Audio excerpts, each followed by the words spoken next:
My daughter's husband thought I was too old to notice, but when I heard him whisper, "The safe holds everything," while digging through my drawers at midnight, my heart sank. The man I trusted as family was plotting to strip me of my home and savings. He thought I'd stay silent, but he has no idea what's coming next. Before we continue, please subscribe to the channel and tell us where you're listening from in the comments. I sat alone in my living room that night, the soft hum of the old grandfather clock filling the silence, its pendulum swaying like the steady beat of a heart that wasn't mine. The curtains were half drawn, letting in a pale wash of moonlight that seemed colder than it used to be.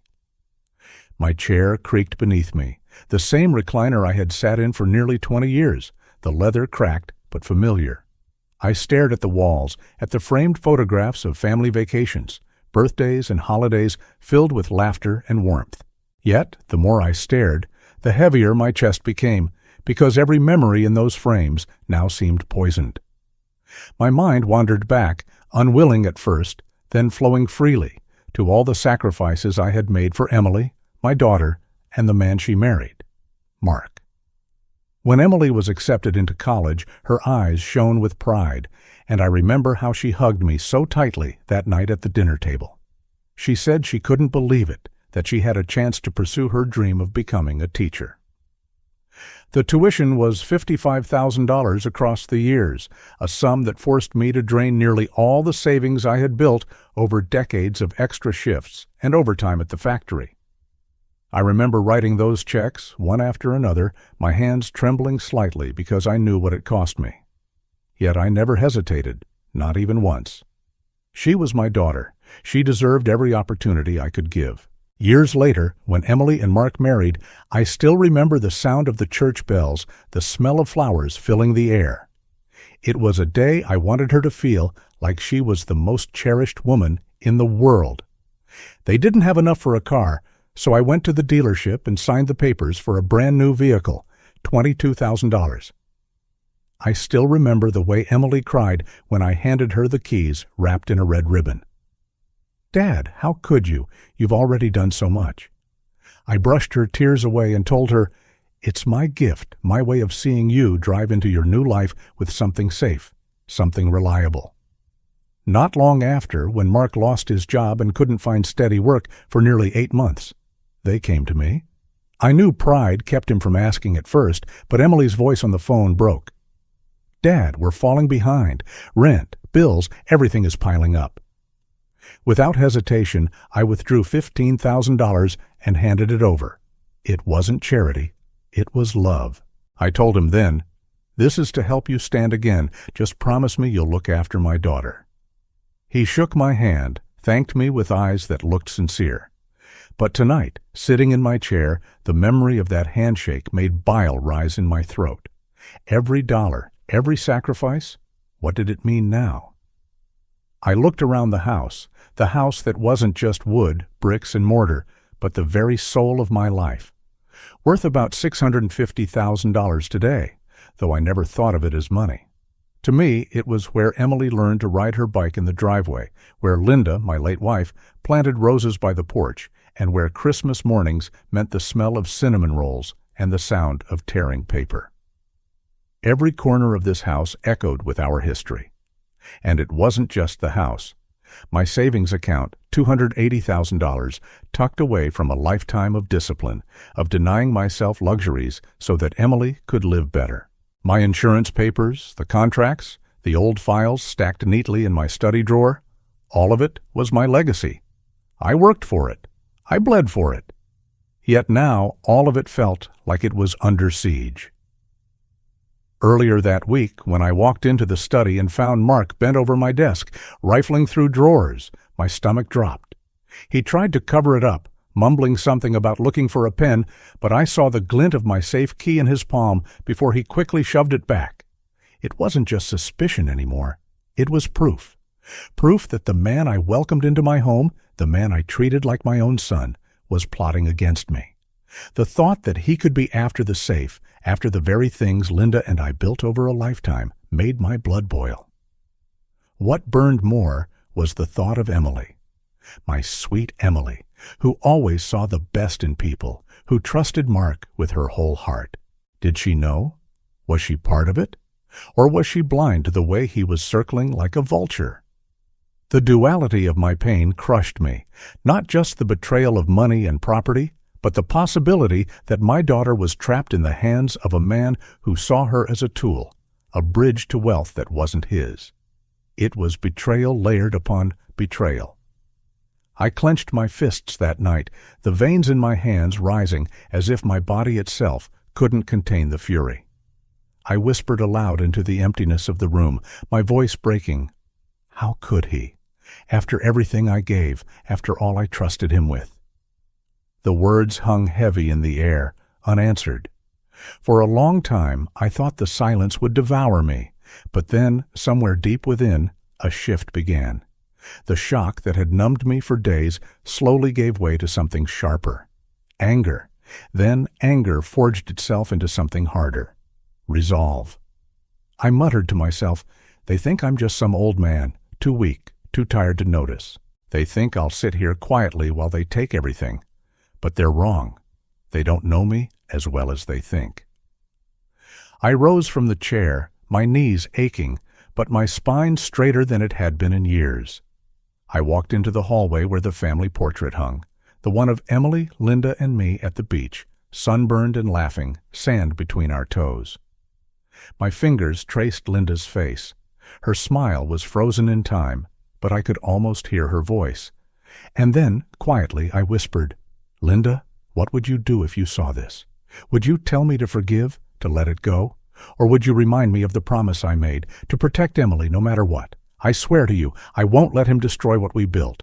I will protect our daughter, even if it means fighting the man she chose. The tears welled in my eyes, hot and stinging, but they did not fall. They hardened instead into something that felt almost like steel. I turned back into the study, my steps measured, purposeful. I pulled open the desk drawer, sorting through the neatly stacked folders.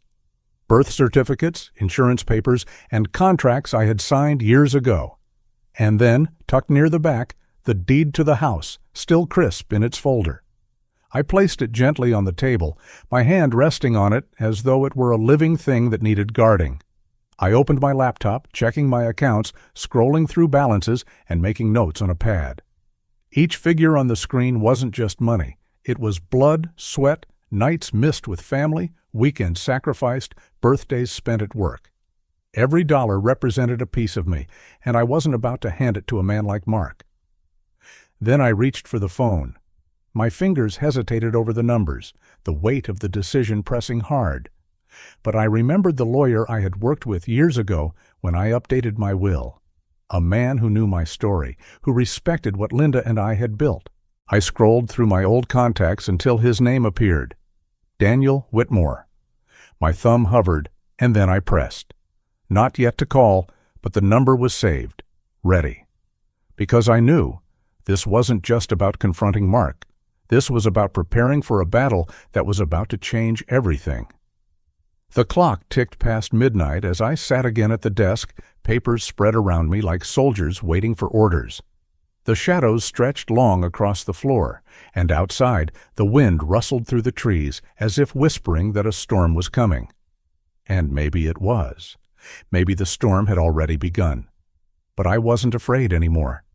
I felt the anger like a flame, but controlled, purposeful. This wasn't the end of my story. It was the beginning of my fight.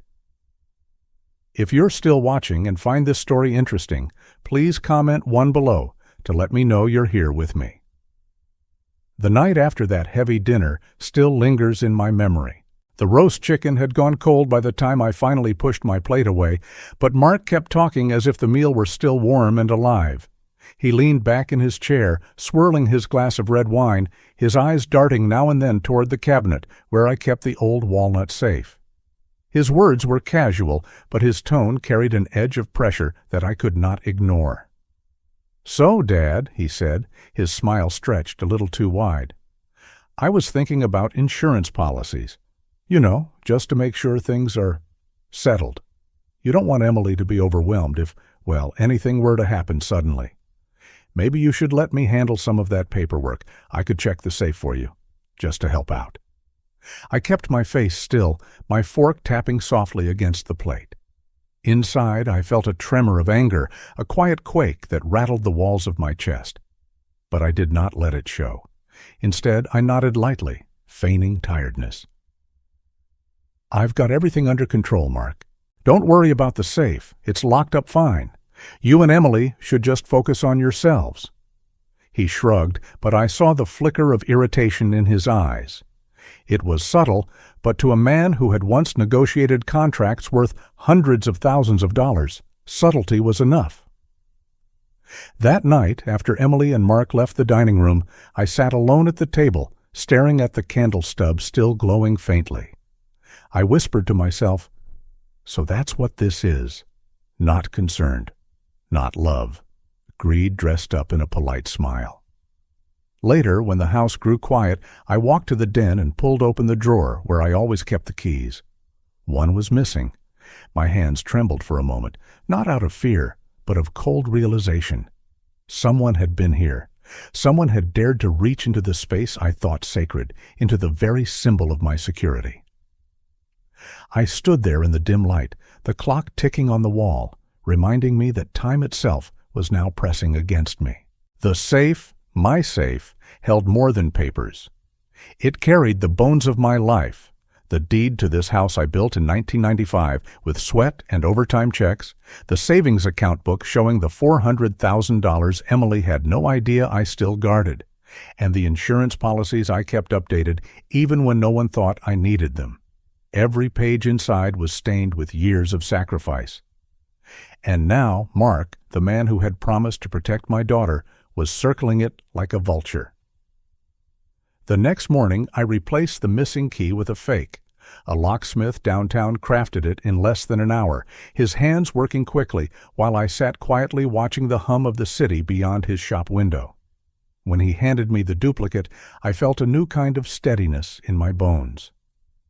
I slipped it into the drawer, just where the old one had been, leaving it like bait.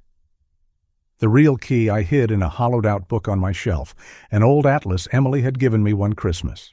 The irony stung, but it also gave me a sense of dark satisfaction. That evening, as I sat in my armchair pretending to read, I heard the sound that froze me in place. Mark's voice. He had stepped onto the porch, talking on his cell phone, believing himself alone. The curtain was thin enough that his words seeped through, carried by his arrogance. "I've got it covered," he said, his tone sharp. "The old man's safe has everything. $400,000 plus the deed. He never even checks. He trusts too much. Emily will be at her book club on Thursday. That's when I'll take it. Once it's done, we'll clear the debt. The casino will stop breathing down my neck." My heart pounded so loud I feared he might hear it through the walls. $45,000 in gambling debt. He was planning to steal from me, from the years of my labor, just to patch up his foolishness. I felt sick, not just because of his words, but because he dared to drag Emily into his lie, making her believe he was a husband she could trust. But then came the part that made my blood boil, the part that turned my hurt into something sharper, cleaner, like a blade being drawn from its sheath. "If the old man finds out," Mark said, his voice dropping lower, "I'll make Emily believe he's losing it. You know how it goes. Old people get confused. I'll tell her he misplaced things, forgot conversations. She'll side with me. She always does." I clenched the arm of my chair until my knuckles turned white. To accuse me, her father, of dementia, to weaponize age itself against me. This was beyond betrayal. It was an insult to every gray hair, to every sleepless night I had worked, to every sacrifice I had endured so Emily could live in comfort. My throat tightened, but I forced myself to breathe.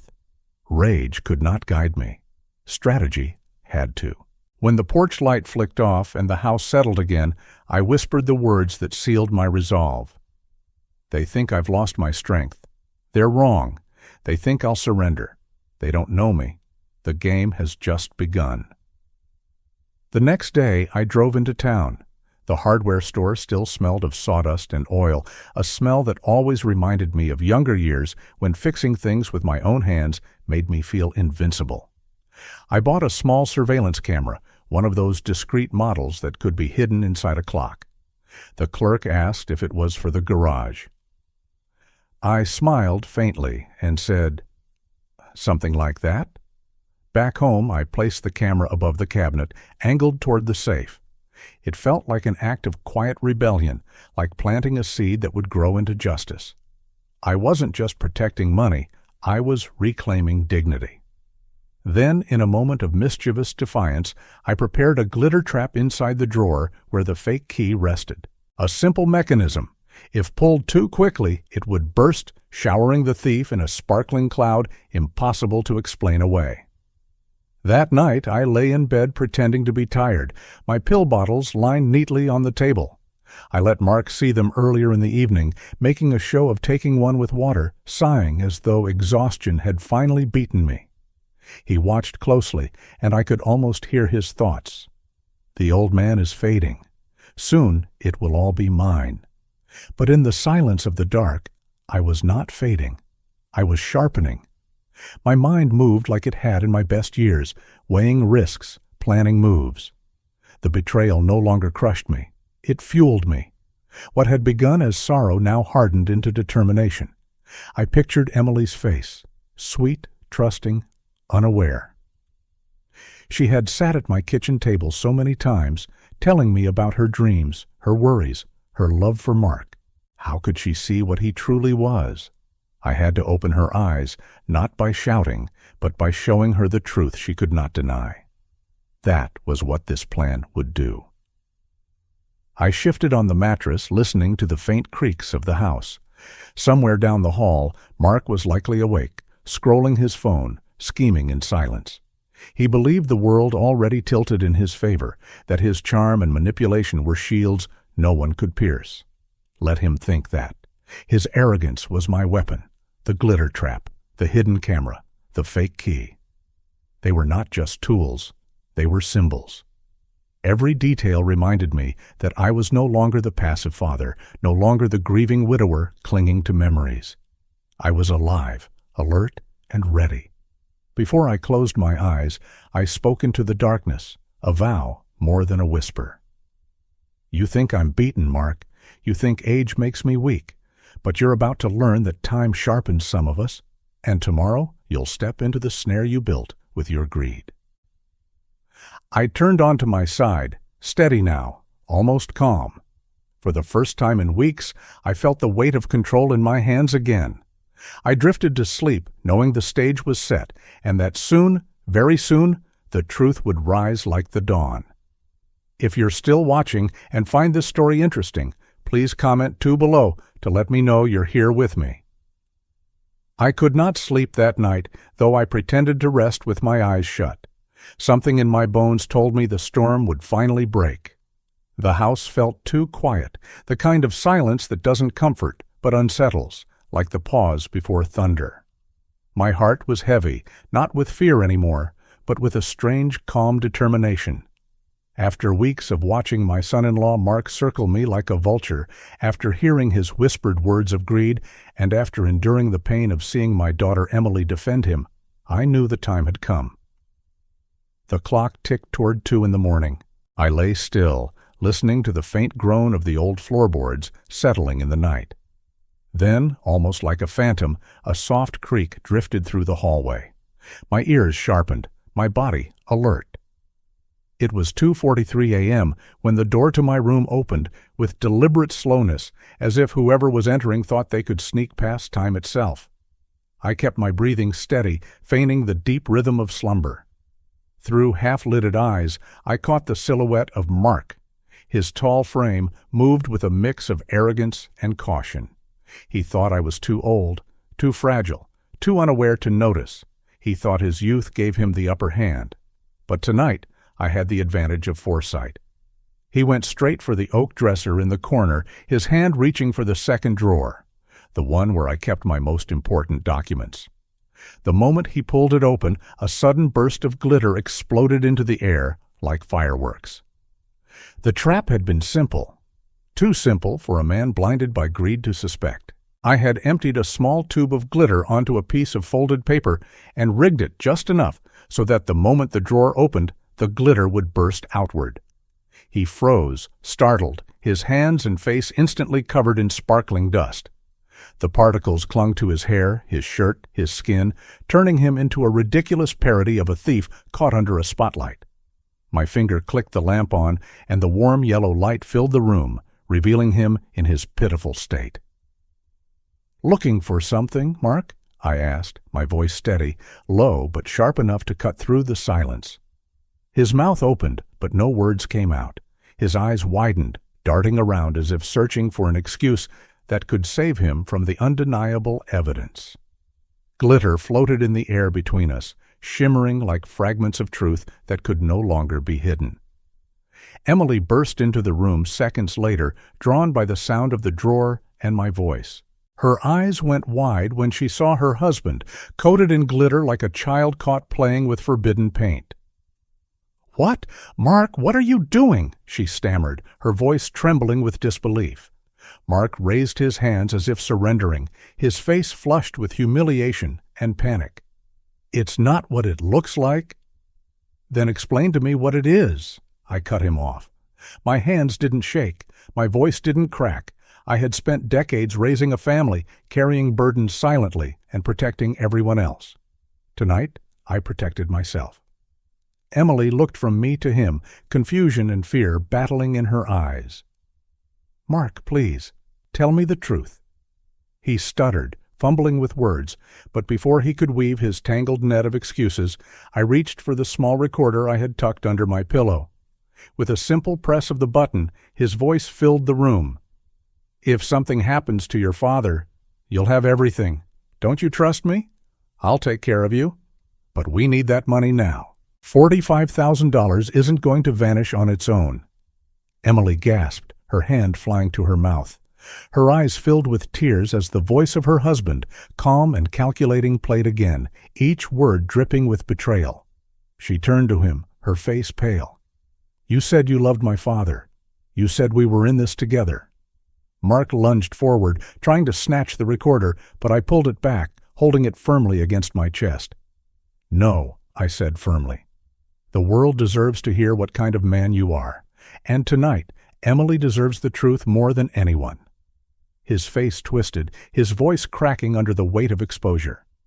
"I only said those things out of frustration. I didn't mean them, Emily. You know I would never—" "Never what?" I snapped. "Never steal from me? Never lie to her? Never plot behind my back? You've been treating me like I'm nothing but a walking bank account, Mark. But you forgot something. I've lived longer than you. I've seen liars before, and I know exactly how they fall." Emily's shoulders shook. Her tears spilled freely now, streaking down her face. She took a step back from her husband, as if seeing him clearly for the first time. Mark reached for her, desperation clouding his voice. "Emily, please, I did it for us. Don't you see? We needed the money, the debts, the pressure. I was trying to protect you." She shook her head violently. "Protect me? By threatening my father's life behind my back? By sneaking into his room in the middle of the night? That's not protection, Mark. That's betrayal." The word lingered in the air, heavy, final, undeniable. Mark's composure broke. His breathing turned ragged. He clutched at his hair, pacing like a cornered animal. Glitter trailed behind him with every frantic movement, a cruel reminder of the trap that had exposed him. His once confident swagger had disintegrated into a mess of panic and shame. I stood tall, my back straight despite the years etched into it. "You thought I was weak. You thought age had dulled my senses. But you were wrong, Mark. You underestimated me. And tonight, you lost." Emily turned to me then, her face torn with grief but also with something else. Clarity. She stepped away from her husband and closer to me. "Dad," she whispered, her voice trembling, "I'm so sorry. I didn't see it before. I defended him when I should have defended you. I thought he loved us.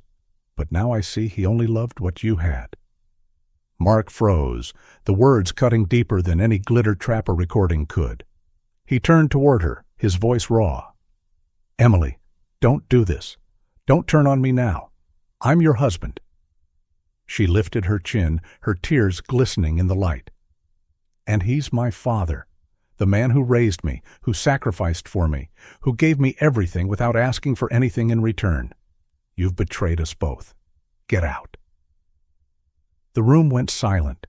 Mark blinked, his face pale as the reality of her words sank in. "You don't mean that," he whispered, his voice trembling. "You can't mean that." "I mean every word," she said, her voice steady now, her grief sharpening into strength. "Get out of this house. Get out of my life." Mark's mouth opened and closed, like a man drowning, grasping for air that wasn't there. His hands trembled as he looked at me, then back at her, searching for mercy that would not come. His empire of lies had crumbled in a single night, his mask ripped away. When he realized there was no saving himself, his anger returned, bitter and sharp. "You'll regret this," he spat, his voice shaking. "Both of you. You think you've won, but you haven't seen the last of me." "Enough," I said firmly, pointing toward the door. "Leave before I call the police and make sure your debts and schemes follow you into court. You brought this on yourself, Mark. Now face the consequences." For a moment he stood frozen, his fists clenched, his body trembling with rage. But in the end, even rage could not save him. He turned, stumbling toward the door, his glitter-coated figure a pitiful shadow of the man he once pretended to be. The sound of the front door slamming echoed through the house, and then there was silence. Emily collapsed into the chair beside my bed, her body racked with sobs. I reached out, my hand trembling not from weakness, but from the release of so much pain. I pulled her close, letting her cry against my shoulder, my tears mingling with hers. For the first time in weeks, maybe months, I felt a strange mixture of sorrow and relief. The house was heavy with the aftermath of betrayal, but it was also free of lies. The truth, painful as it was, had finally set us both free.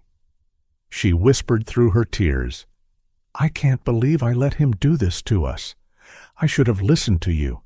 I should have seen it sooner." I stroked her hair gently, the way I used to when she was a little girl, afraid of the dark. "It's over now, sweetheart. What matters is that you see it now. We'll rebuild. We'll be stronger for it." The night stretched on, but I no longer feared the shadows. The glitter still sparkled faintly in the lamplight, a strange symbol of the battle I had fought and won.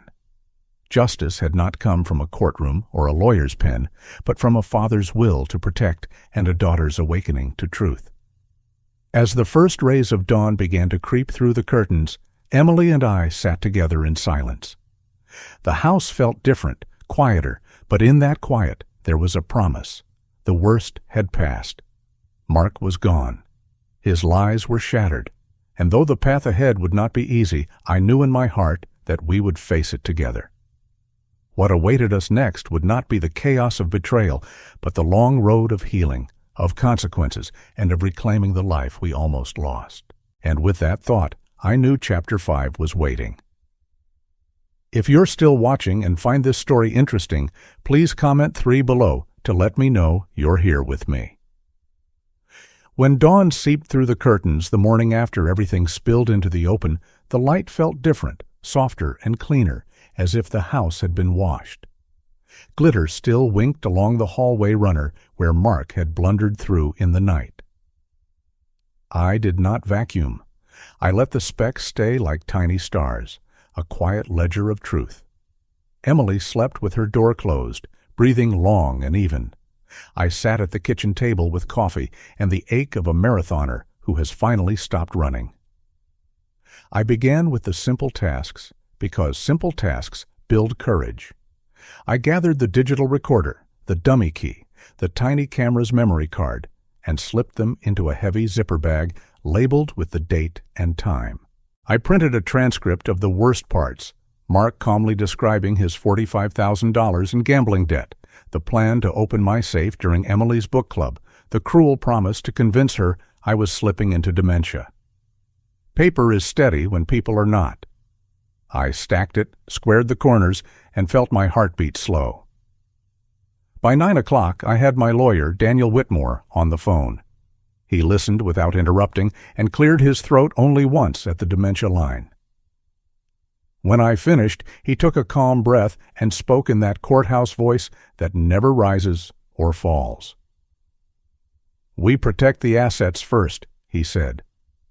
"File a police incident report, lodge the audio, then move the bank accounts and CDs into the living trust we drafted. Update beneficiaries, freeze credit, and keep all communications through counsel." I wrote every step in block letters on a yellow pad and underlined the last one twice. Emily came to the kitchen in her robe as I hung up, hair mussed, eyes ringed but hopeful. She wrapped both hands around her mug like a small hearth. "Is it over?" she asked. I told her it was over enough for us to breathe, and the rest would be a staircase we'd climb together, one lit step at a time. She asked if she could call Daniel about a divorce consult. I said yes. Something in me unclenched at that single word. Choice had returned to my daughter's voice. The police station smelled like coffee and copy paper. That afternoon, I sat with a calm sergeant while he typed my statement and replayed the audio on my phone, confirming the timestamp stamped by the camera. He didn't laugh at the glitter. He smiled quickly and said, "Creative deterrent, sir." He gave me a case number and a thin printout that looked too small for the night it represented. Back home, I slid the number into my wallet and taped a copy inside the fireproof box. Pixels fade, paper stays. The next week unspooled in appointments the way American weeks do when life turns serious. At the bank, I sat in a glass-walled office while a manager sticky-tabbed signature lines and moved my savings and laddered CDs into the trust. The passbook showed $280,000 in savings. The CDs pushed the total past $400,000. At the insurance office, I updated beneficiaries. At the credit bureau, I set fraud alerts. By Friday, my hands ached from signing, but my breath moved like it used to, without asking permission. Meanwhile, Mark tried to reappear as contrition. He called from numbers I did not recognize and left messages that began with an apology and slid into negotiation. "We can talk this through," he said. "I wasn't myself. I was under pressure." I saved them, forwarded them to Daniel, and blocked each number as if I were closing windows in a storm. When he texted Emily, she answered with one line through her lawyer's portal. "Please direct all communications to counsel." Watching her send it felt like watching a bridge rise where a river had been. The divorce petition went in before the month was over. Emily insisted on carrying the file herself. I drove and waited with a thermos in case her hands shook. They didn't. She slid into the passenger seat with a stamped petition and a look I could only call bright grief.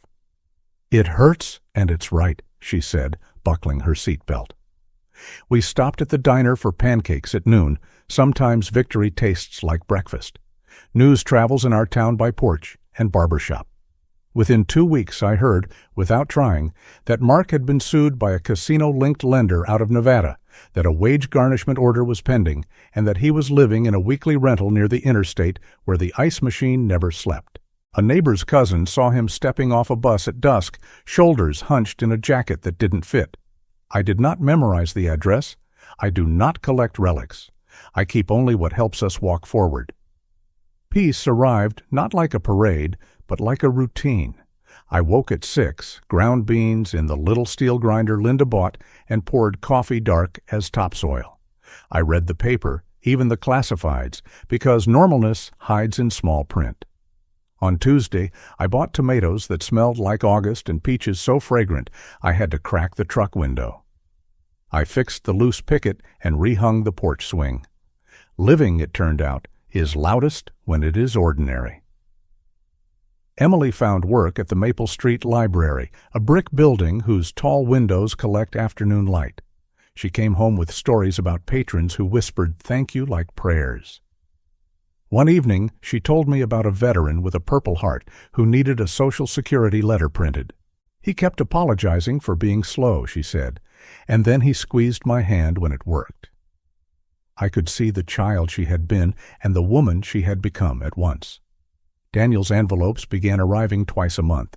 Recorded deed, trust tax ID, credit agency confirmations, a revised will with clean tabs and neat fountain pen notes. I stacked them in the fireproof box and wrote an inventory on a legal pad. House, trust, savings, trust, CDs, trust, insurance, updated, credit, alerts, will, amended. The list looked like a fence line I had walked and mended, post by post. I slid the pad into a zip bag and put it on the highest shelf like a farmer setting grain above flood level. Not every day was gentle. Betrayal leaves echoes the body hears before the mind does. Some mornings I'd pat my pocket for my wallet and feel a flash of suspicion. Some evenings Emily would go still, and I knew a sentence Mark once used had replayed in her head. We did not pretend. We named the feeling, drank tea, and gave it 10 minutes to pass like weather. I learned to say aloud a sentence that steadied us both. I don't need them anymore. I have myself. The town moved forward the way towns do. Little League tryouts, a rummage sale in the church basement, a new banner on the high school fence. Someone at the firehouse potluck asked me to bring Linda's potato salad. I hadn't made it since she died. I found the card in her blue tin, mayo first, then mustard, relish, the handwriting with the long loop on every Y. I followed it like the law. The bowl came home empty with a plastic spoon that wasn't ours. I laughed and pretended Linda had traded recipes again. One warm July night, we ate ice cream on the steps and watched fireflies string green commas across the yard. Emily leaned her head on my shoulder the way she did when movies ran past bedtime years ago. "Do you ever feel foolish for not seeing sooner?" she asked. "Love is a magician with clocks," I said. "It stretches the seconds you want and shrinks the ones you don't." We weren't fools. We were trying to keep time together. She nodded and let the question go. A letter from the insurance company arrived in August, noting that a claim Mark had tried to file, lost personal property, slippery words, was denied for lack of evidence and because of the police report. I tucked the denial behind Daniel's latest letter. Every rejection of a bad story becomes a sentence in a good one. I slept hard that night and woke without the old rib clutch that used to meet me before dawn. A realtor sent a glossy postcard boasting she could fetch north of $650,000 for houses like mine. I walked the room slowly, palm on the banister, and Linda stirred the summer Emily turned 10 and asked the place if it wanted to go. The answer came in lemon oil on the built-ins, the scratch on the kitchen floor where Emily dropped a mixing bowl, the steady tick of the clock that had counted birthdays and arguments and prayers. We stayed. Money buys square footage. Memory keeps a home. Word drifted in that Mark had taken a warehouse night shift by the highway, red brake lights painting the loading dock to morning. Someone said he looked older, as if shame weighs more than years. I did not rejoice. I felt something closer to a farmer's practicality. Sow weeds, reap weeds, sow stones, reap nothing. Hope visited anyway. I hoped from a safe distance that he would learn better planting. The library hosted a community technology night in September. Emily ran the seniors' table. I stood by the bulletin board and watched her help a widow log in to a patient portal. She rested the woman's hand on the mouse so she could feel in control. When the password was finally unlocked, the widow laughed, an amazed young sound in an old throat, and dabbed her eyes. It struck me that rescue doesn't always arrive with sirens. Sometimes it arrives as a patient voice and a printed instruction sheet in large type. On the anniversary of Linda's passing, we drove to the river with zinnias and black-eyed Susans from the yard. We set the stems on the water and watched them turn the bend. I talked to her in my head, the way I do when the house gets too still. "We made it," I told her. "The roof held. I kept the promise. Our girl is safe." In my mind, she answered with ordinary instructions: eat, rest, lock the back door, because real love after funerals speaks in chores, not riddles. By late fall, my days had a cadence again. Coffee, paper, a walk down Elm where the maples make a tunnel of orange and gold, a stop at the hardware store for felt pads or finish nails. One morning, Mr. Harris waved me over to the fence. He pushed his glasses up and said, "A few of us are pooling money for a neighborhood security system, small cameras on the poles, a shared app. You in?" I said yes before my caution could argue. The word felt like a door swinging open in a room I thought had none. We met in the church basement over a pot of coffee and a dozen brochures. A retired electrician named Flo argued for floodlights. A young dad lobbied for cloud storage. I made a case for simple first and upgrades later. We disagreed, laughed, and wrote checks.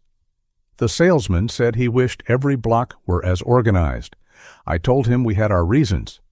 When the equipment arrived and we tightened the last mounting bracket as the sun slid behind the cottonwoods, the app pinged, "All clear." My shoulders dropped an inch. There was one more call from Mark in early winter, a short apology marooned between long pauses. He asked to meet at the diner off Route 2. "So you can hear my side." I looked at frost lace on the window and saw my reflection. Older, yes, but upright, and chose the sentence I had rehearsed. "No, Mark, the meeting already happened the night you stood in glitter and told the truth without meaning to." He inhaled like a door had closed on his fingers. "Please," he said. "No," I answered, and set the phone down. Forgiveness is a word people hand the injured the way they hand casseroles after funerals, hot and heavy and well-meant. I am not ready for the world. What I can say is that I've stopped rehearsing the grievance. I do not inventory his sins as if I might need them for an argument tomorrow. I have 3 tools I reach for now: a hammer called no, a level called respect, and a tape measure called enough. With those, I can build a day that doesn't wobble. On New Year's Day, Emily and I took down the lights. We wrapped each strand into a tidy circle, boxed the nativity figures Linda collected, one ear chipped on the cow, a shepherd with a repaired staff, and slid the cartons onto the top shelf of the hall closet. Emily looked around when we finished and said, "It's peaceful." She was right. The silence was not the aftermath of shouting. It was the sound of 2 people who had survived and chosen gentleness. The neighborhood installation rolled into January, ladders clicking open on Saturdays, teenagers threading cable, Flo arriving with brownies on a paper plate. Mr. Harris gave me the job of walking older neighbors through the app. I printed a 1-page guide with big letters and checkboxes. In kitchens that smelled of cinnamon and old wood, I explained what a notification was, how to arm the system at night, and when to press call. Gratitude in those rooms felt large and quiet, the way church used to feel.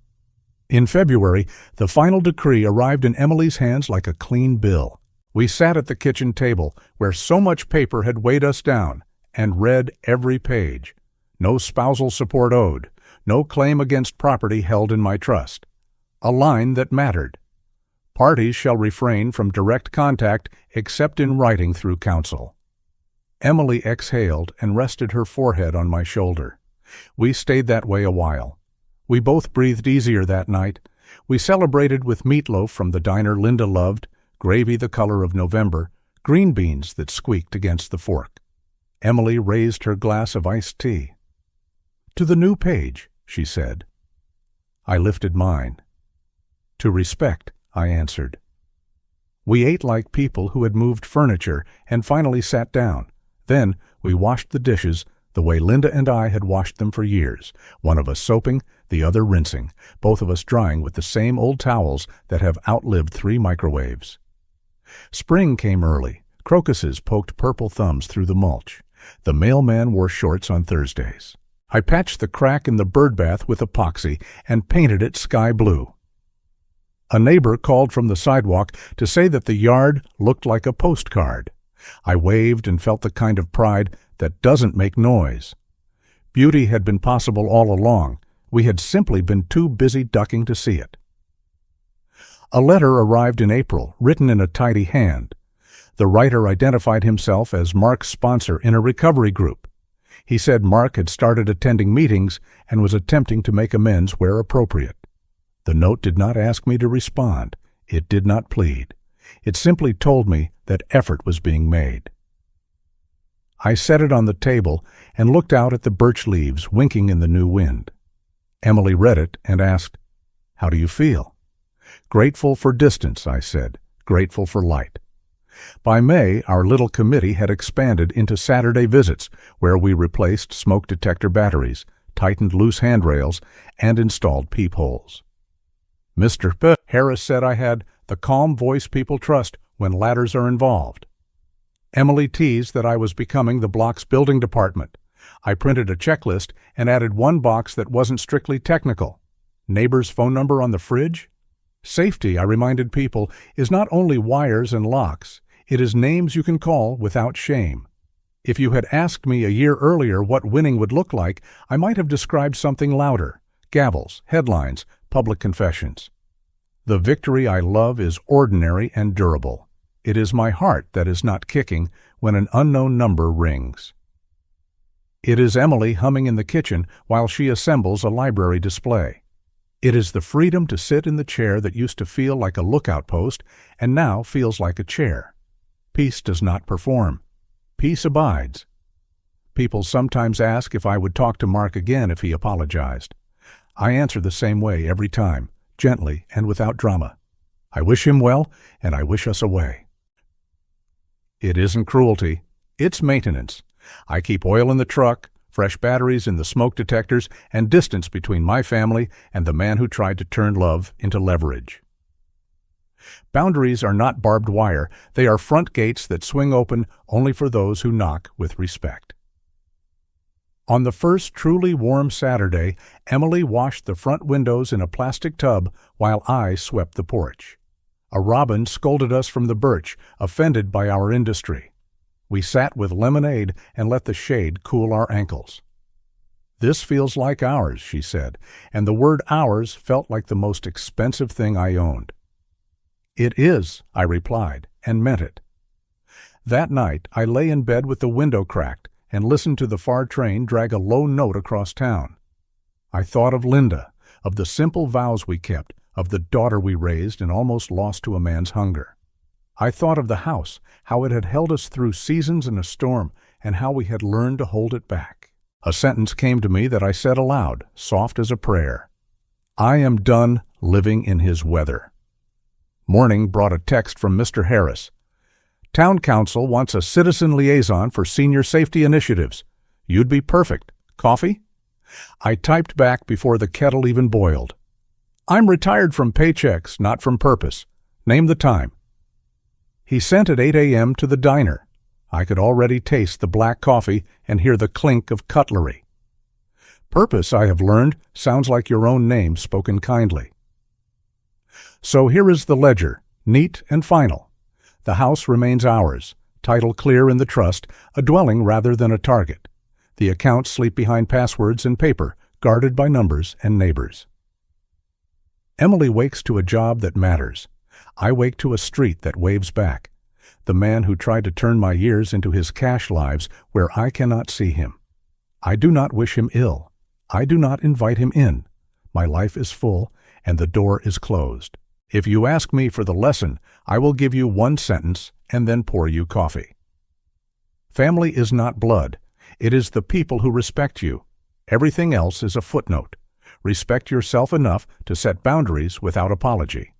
Trust the documents more than the promises, and the promises only when they are kept. Keep your word, keep your papers dry, and keep a small lamp lit in the hallway, not because you fear the dark, but because it's kind to be welcomed by your light. Tomorrow I will carry a toolbox 2 streets over to replace a deadbolt for Mrs. Alvarez. Emily will meet me at the park by the river with sandwiches wrapped in wax paper and a small thermos of lemonade. We'll sit on a bench with peeling green paint and watch the water slide past like a long sentence that doesn't need a period. I'll tell her about the council coffee. She'll tell me about a patron who returned a book late and apologized with a pie. We will laugh because pies can say what words cannot. On the way home, we'll pass the old church where Linda and I once stood under a June sun and promised things we meant. I will slow the truck, nod to the bell, and keep going, not because I'm leaving anything behind, but because the promises are already loaded with the toolbox and the lunch. Evening will pool like honey across the porch boards. I'll tie my shoes for the morning, check the back door, and set the lamp the way Linda liked. And somewhere between the kettle's hiss and the click of the lock, my phone will chime with a text from Mr. Harris. City wants a demo of the system at the Seniors Center next month. Think you can walk them through it? I will type, gladly, set the phone face down, turn out the lights, and stand for a moment in the soft hallway glow. Not because we are afraid anymore, but because peace looks good when it's lit just enough to see where the next step begins. Here's Chapter 6, written fully in English, in first person, with simple, vivid language, flowing like a narrated story. It's over 1,500 words as you requested, weaving together the community life, moral reflections, the downfall of the son, the emotional event with the daughter, and the final closure in peace. The weeks after I settled into my new home were unlike anything I had imagined when all of this began. My life had been defined for so long by suspicion, by fear, and by the quiet ache of betrayal that peace felt almost foreign at first. The little apartment I purchased sat on the edge of a quiet street overlooking a green park.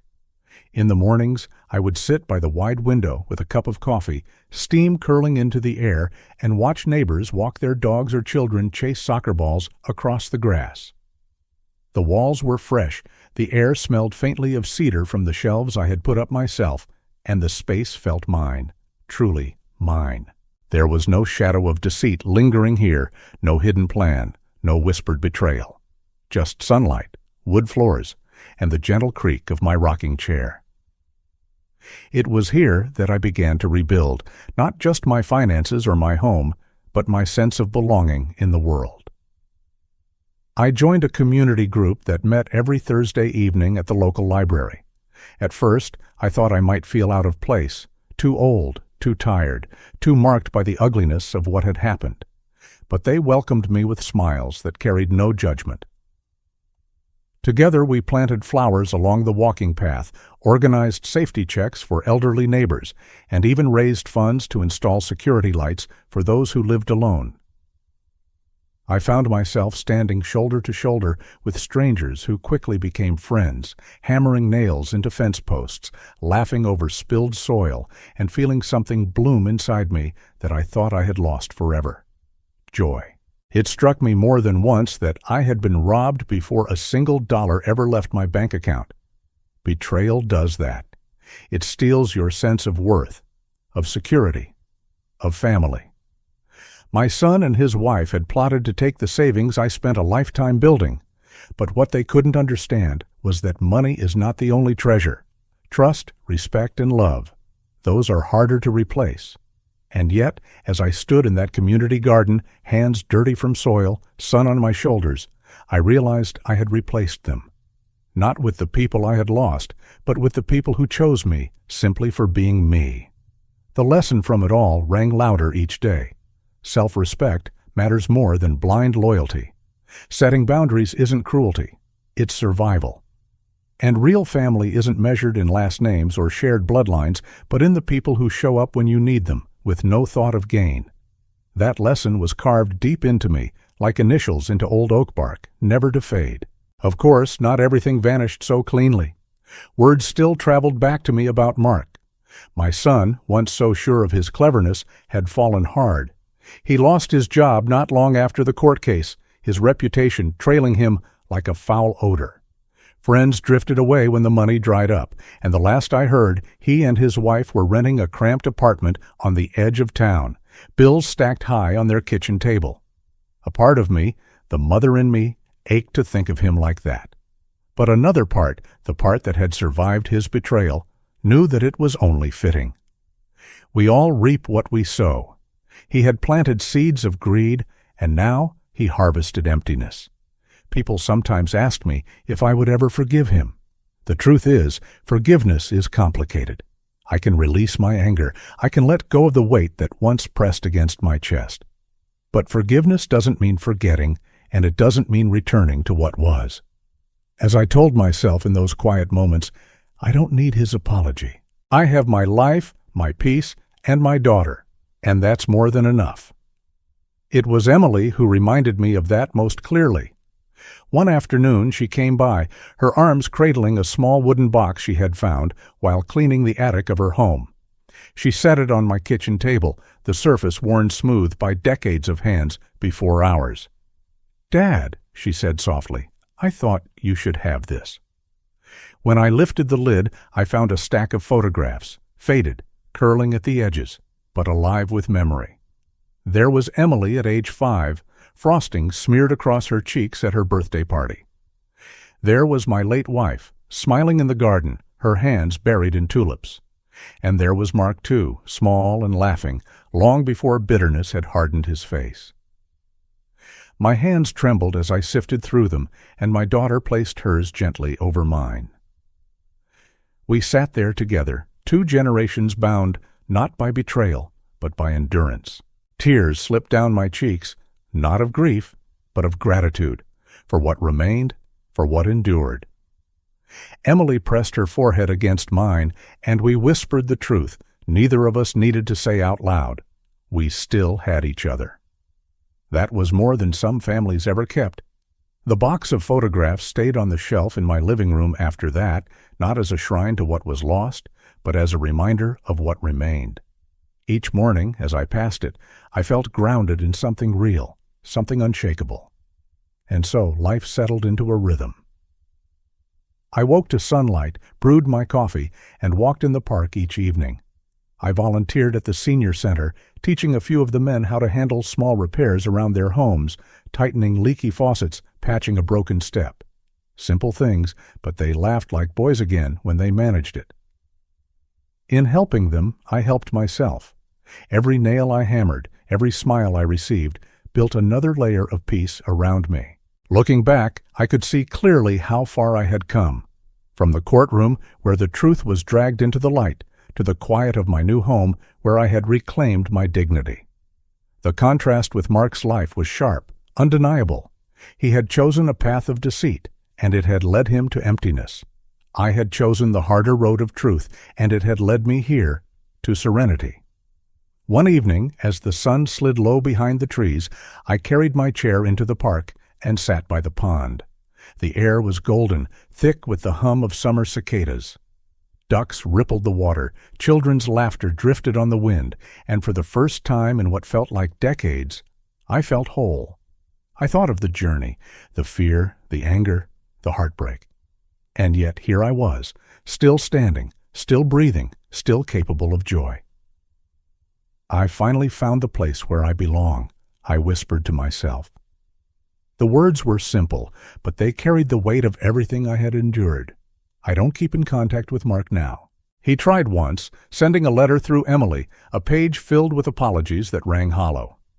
I did not respond, not out of cruelty, but out of clarity. Some doors, once closed, should remain that way. Protecting my peace is not selfishness, it is self-respect. And so I live now with a freedom I never imagined I would taste in the final stretch of my life. Every sunset feels like a gift, every laugh with my daughter like a blessing. I learned that true wealth is not locked in accounts or hidden in deeds. True wealth is dignity. True wealth is peace. True wealth is the love that endures when betrayal has burned everything else away. I learned, too, that family is not defined by who shares your blood, but by who protects your heart. My community, my daughter, even the strangers I plant flowers beside each Thursday, they are my family now. And in them, I am never alone. If I leave behind any lesson, let it be this. Character is the only inheritance worth leaving, and the only treasure worth keeping. Money may come and go, houses may crumble, but integrity, once lost, is hard to regain. Guard it fiercely, live true to yourself, and never ever trade your peace for the illusion of a family that does not honor you. As the shadows lengthened and the air cooled, I rose from my chair in the park and began the slow walk home. The street lamps flickered on, one by one, guiding my steps back to the little apartment that had become my sanctuary. Behind me, the pond shimmered in twilight, and ahead of me, the windows of my home glowed warm and inviting. I smiled to myself, content. This was my ending, not of loneliness, but of wholeness. I had survived betrayal, reclaimed my dignity, and learned the simple truth that peace is priceless. And as I turned the key in the lock, I knew, without a doubt, that I had chosen right. The story has come to an end. I hope it has brought you valuable lessons and insights. If you enjoyed this content, please like, share, and subscribe to the channel so you won't miss the next video. Goodbye, and see you again.